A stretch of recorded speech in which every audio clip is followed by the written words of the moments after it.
다 같이 아멘.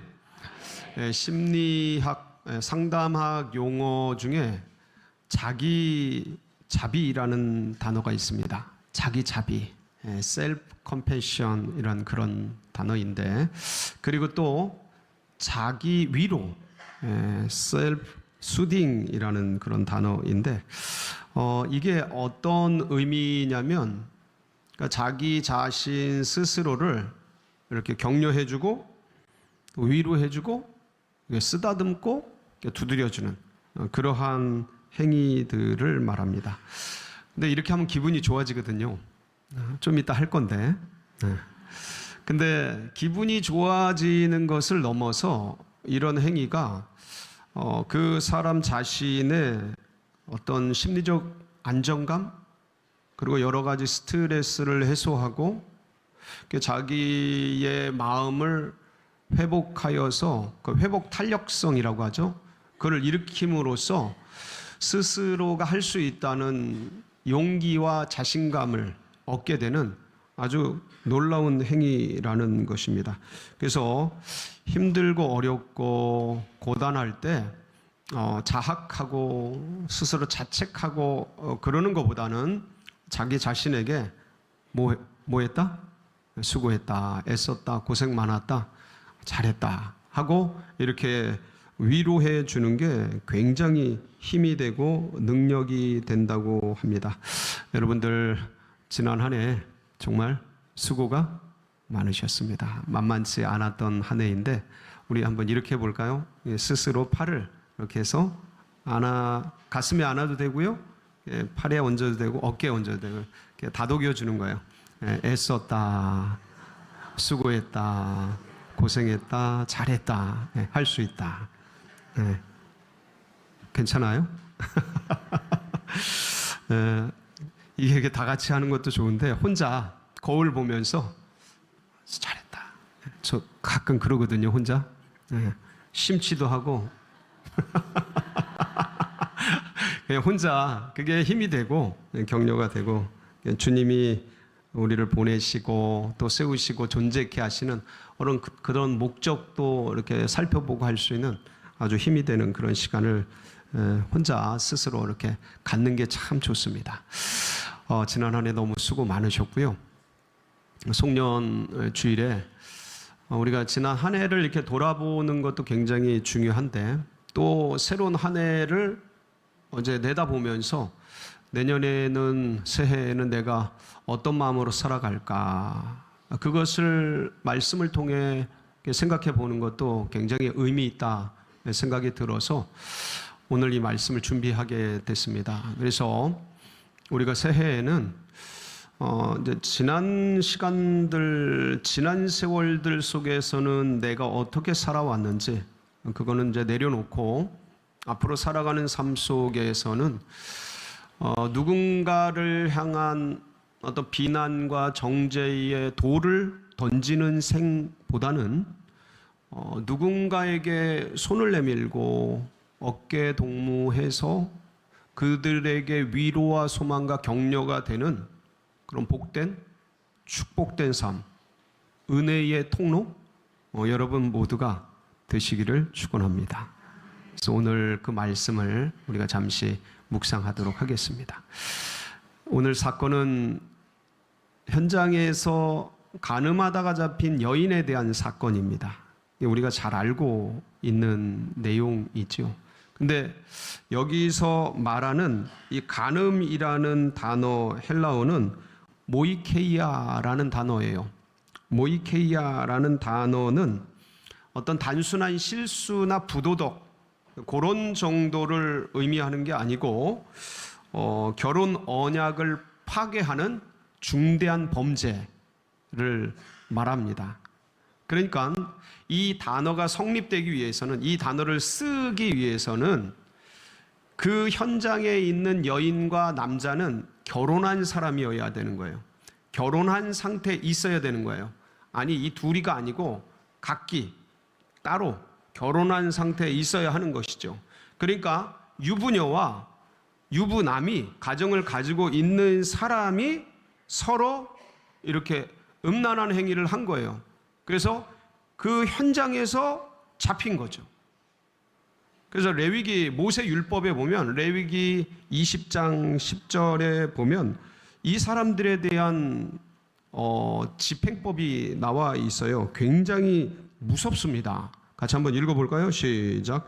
누구든지 남의 아내와 간음하는 자, 곧 그의 이웃의 아내와 간음하는 자는 그 간부와 음부를 반드시 뭐 할지니라? 반드시 죽일지. 그러니까 이게 굉장히 엄격한 그런 법인데, 근데 이제 오늘 말씀을 쭉 다시 한번 읽어보면, 리마인드를 해보면, 등장하는 사람이 현장에서 잡혔는데 누구밖에 안 나와요? 여자밖에 안 나와요. 어디서 잡혔는데요? 현장에서 잡혔는데, 자, 현장범은 다 같이 있어야 되는 거죠. 그렇죠? 다 같이 잡혔는데 누구만 데리고 오냐면 여자만 데리고 와요. 공정하지 않아요. 이게 뭔가 공평하지를 않아요.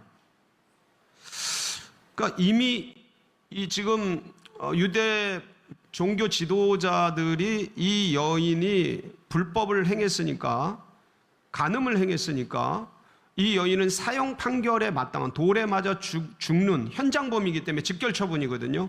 그러한 것이 마땅해서 그런 심판을 진행하는 것은 no problem, 문제가 없어요. 자, 그런데 왜 혼자냐고요? 현장에 있던 그 남자 어디 갔냐고요? 그러니까 이게 공정하지 않은 거예요. 그리고 여러분들, 이 당시는 이스라엘이 독립국가가 아니었어요. 로마의 식민지였지요.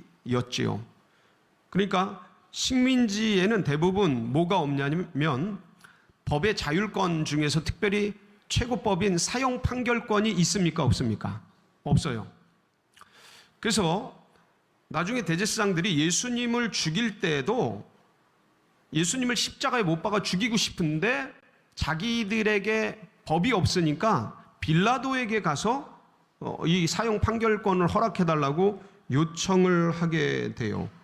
그럴 정도로 사형 집행권이 없단 말이죠. 그러면 공정하게 하려면 남자, 여자를, 현장범을 잡아서 사형에 해당되니까 누구에게 가야 돼요?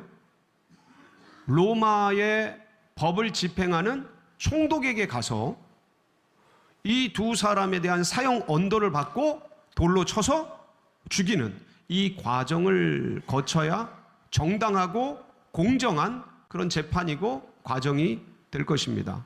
그런데 누구만 데리고 왔다고요? 여자만 데리고 와서 누구에게 데리고 온 거예요?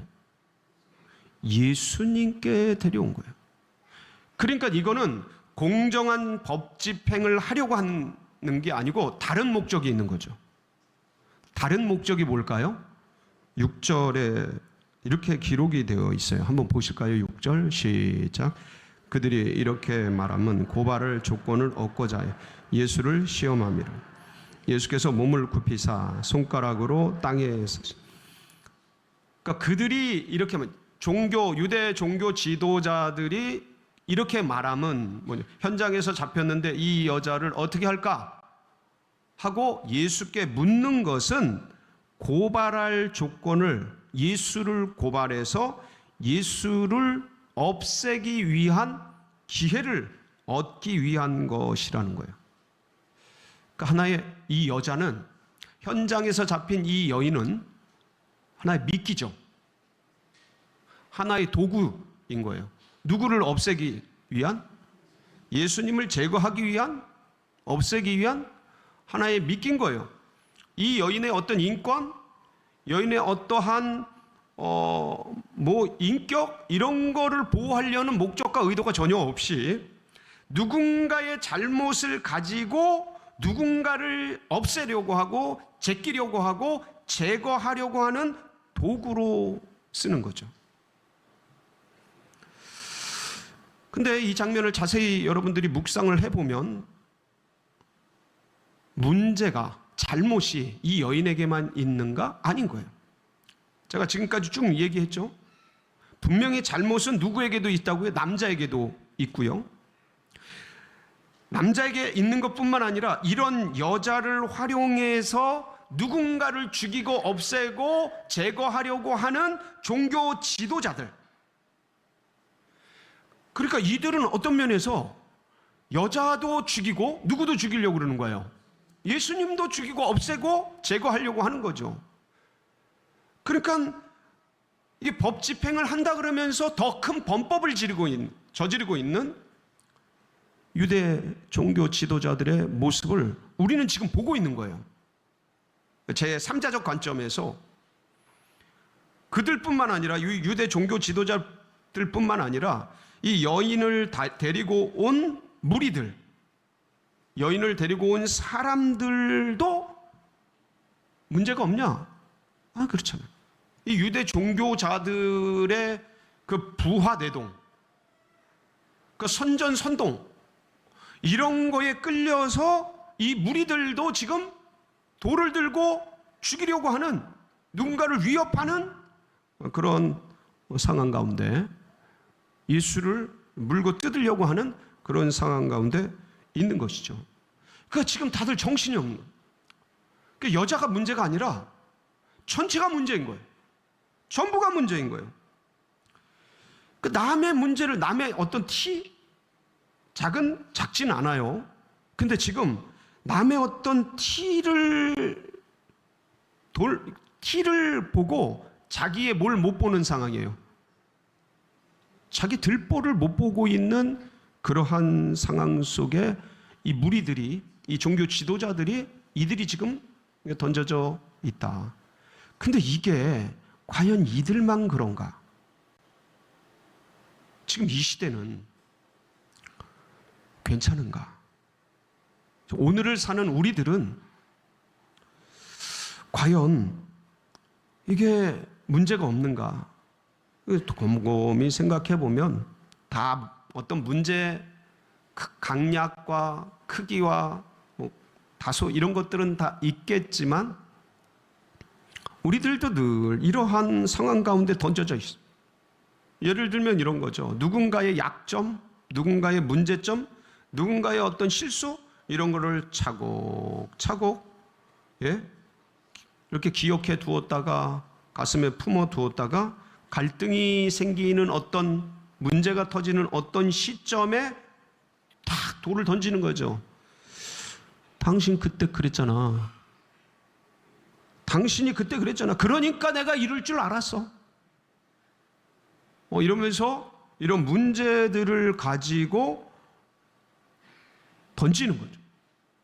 그런데 이렇게 하면, 제가 이제 말씀을 드리고 싶은 것은, 이렇게 하면 과연 문제가 해결이 되는가? 오히려 관계가 더 깨지고 어려워지고 힘들어지고 그러지 않는가? 그러니까 문제 있는 사람이 따로 있는 게 아니고 어떤 문제를 명분 삼아서 붙잡아서 누군가에게 돌을 던지는 그러한 우리 모두가 문제이지 않나? 여러분, 이제 본문 속 사람들이 생각을 해보면 다 돌을 들고 있다는 것을 알 수 있습니다. 그러니까 물리적인 돌을 들었다라는 말씀은 성경에 기록이 되어 있지 않아요. 성경에 나와 있잖아요. 뭐 돌을 내려놨다, 돌을 들었다, 이런 말씀이 없어요. 그런데 이들이 든 돌은 물리적인 돌이라기보다는 어떤 율법과 정의라고 생각하는 그런 돌이에요. 그들이 마땅하다라고 생각하는 돌들이죠. 그러니까 여인에게는 문제가 있어요. 여인은 분명히 현장범이기 때문에 잘못이 있어요. 돌을 맞아야 될 중범죄예요. 그러니까 이들이 율법과 정의의 돌을 든 것은 틀리지 않아요. 잘못이 아니에요. 그런데 과연 그게 근본적으로 그 문제를 풀 수 있을까? 해결할 수 있을까? 이 얘기를 하고 싶은 거예요.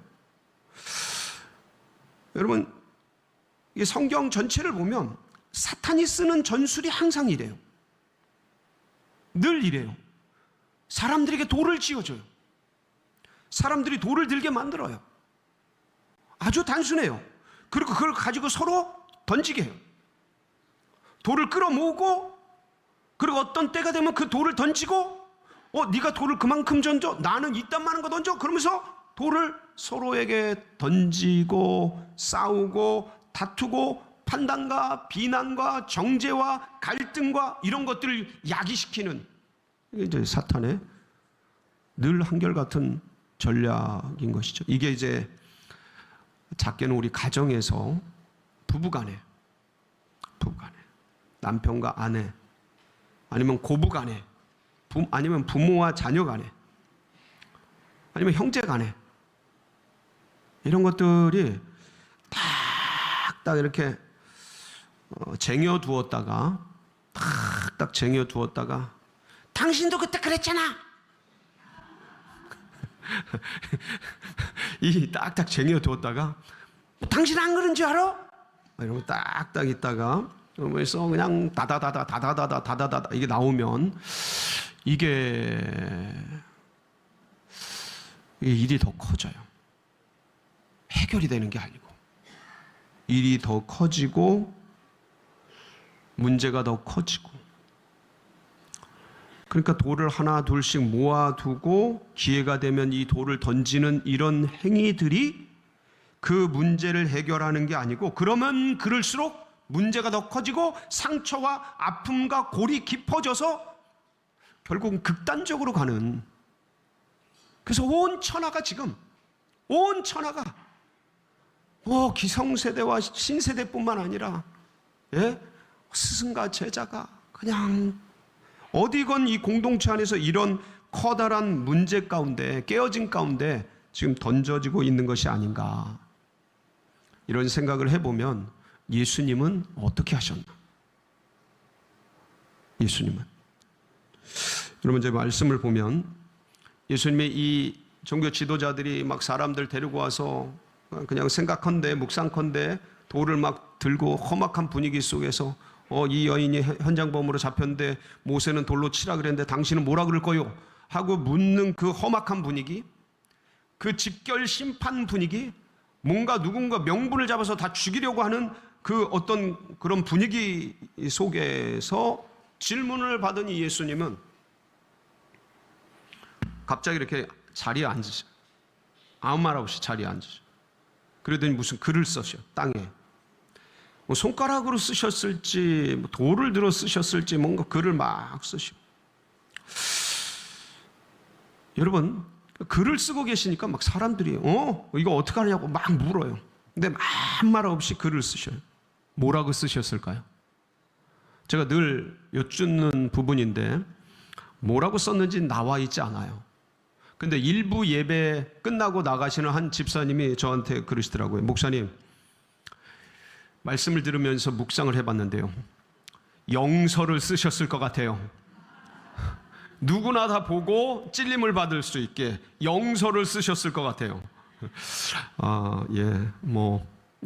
영서를 쓰셨을 수도 있겠고, 어떤 분들은 또 그럴 수 있죠. 모든 사람이 죄인이다. 뭐 그렇게 썼다고 생각할 수도 있겠고, 아니면 저는 이 글, 말씀하신 글, 너희 중에 죄 없는 자가 먼저 돌로 쳐라, 이걸 쓰시지 않았을까? 저는 그런 생각을 해보기도 합니다. 그러니까 뭐라고 썼는지는 모르는데 글을 조용히 글을 쓰고 계셔요.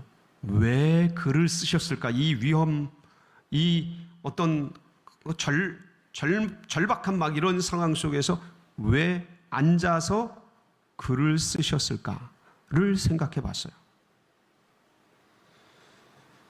그 위협천만한 그런 상황 속에서 주님은 왜 혼자 앉아서 글을 쓰고 계셨을까? 자신들을 돌아보라는 성찰의 초대죠. 그냥 돌을 들고 막 이러는데 자신들을 돌아봐라. 주님이 그렇게 쓰고 일어나셔서 한마디 딱, 죄 없는 자가 먼저 돌로 쳐라. 그리고 또 앉아서 글을 쓰셔요. 그 사람들이 뭐의 가책을 받아요? 양심의 가책을 받아요. 그래도 양심이 있네. 뭐가 있어요? 양심이 있네. 은혜죠, 은혜. 양심의 가책을 받아서 다 떠나. 그 누구와 누구만 남냐면 말씀을 보면 여인과 예수님만 남아요. 자, 이 지점에서 여러분들 이 여인에 대해서 한번 생각을 해보세요. 이 여인, 지금 수많은 군중들이 현장에서 잡혔기 때문에 자기는 이제 죽은 목숨이에요. 그런 건 아니까. 하여간 죄 짓는 사람들도 죄의 값이 뭔지는 아는 거죠. 이거 걸리면 죽는다는 거 알아. 그러니까 이 여인은 그동안 삶이 건전한 삶을 살아온 것 같아요? 아니면 참 타락한 삶을 살아온 것 같아요? 뭐 무르나 많아죠.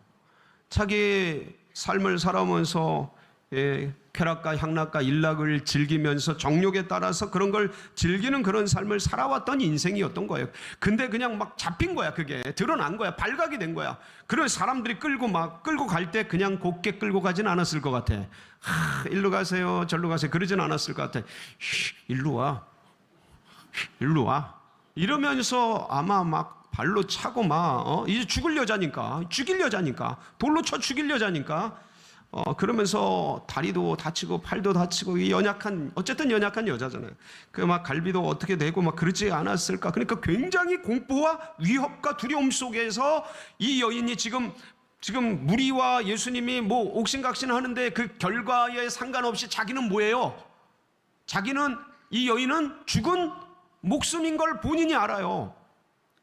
이 대화의 결과에 따라 달라지는 게 아니고 이제 자기 죽는 걸 아는 거야. 그 위협과 두려움과 불안과 위기의 순간에 여인이 벌벌벌 떨면서 고개도 못 들고 눈물을 흘리면서 이 짧은 시간, 그렇게 긴 시간이 아니에요. 짧은 시간에 아마도 이 여인은 지나간 자신의 삶의 주마등같이 흘러가는 인생을 돌아봤을 거다. 하나님 한 번만 살려주시면 제가 더 잘 살겠습니다. 그러면서 기도 아닌 울부짖음 아마 펑펑펑펑 거리고 있었을 겁니다. 그때 이 여인이 예수님과 이 여인 딱 둘이 남게 돼요. 이게 이 여인의 축복이에요. 예수님 앞에 단독자로 서는 것. 여러분, 그걸 그 영혼의 때라 그래요. 그 영혼의 때. 싹 사라지고 나 홀로 누굴 만나는 거예요? 주님 만나는 거예요. 여러분도 그런 시간이 있기를 축복합니다. 이게 얼마나 큰 축복인지 몰라요. 내가 하나님 앞에 단독자로 서서 주님의 음성을 듣고 주님의 말씀을 듣는 거예요. 이게 이 여인을 살리잖아요. 주님이 뭐라 그러셔요? 너를 해하려고 하던 자가 어디 있느냐? 이 말을 이거 왜 하시냐면 보라는 거예요. 위협자가 없는 거예요. 위로해 주시고 격려해 주시고, 그 다음에 나도 너를 정죄하지 아니하노니 네가 이제 가서 다시는 이와 같은 죄를 범하지 말라. 이 말씀은요, 잘 들어보면 이 죄인은 용서해 주시는데 죄는 용납하지 않으시는 주님의 그 은혜의 균형을 볼 수가 있어요. 주님은 항상 그러셔요. 죄인은 용서하는데 그 죄값은 반드시 치르게 해요. 인류의 죄를 용서해 주셨는데 그 죄값은 누가 받으셨어요? 예수님이 받으셔요. 그러니까 여러분, 생각해 보면 이 말씀 속에서 돌아보면 예수님은 죄 지은 여인에게 돌 대신 뭐를 내민 거예요? 손을 내민 거예요. 다른 사람들은 돌을 치려, 근데 돌 대신 손을 내밀고, 그뿐만 아니에요. 모든 인류의 죄, 주님은 그들에게 율법의 돌 대신 은혜의 손을 내미셨어요.